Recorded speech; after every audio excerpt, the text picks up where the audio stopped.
Hello everyone! In this video, I'll show you how to add your Opal card to Apple Wallet so you can tap and go for your trips. First, launch the Apple Wallet app on your iPhone. Tap the plus icon in the top right corner. You'll see options for debit, credit, or transit cards.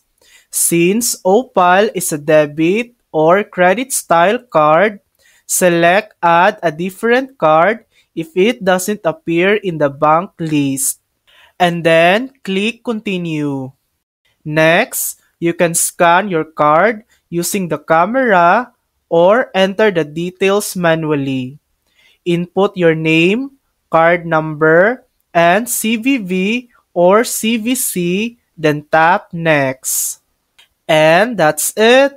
Your Opal card is now ready to use in Apple Wallet for quick contactless travel. Thanks for watching. If this video helped you, please like and subscribe for more helpful tutorials.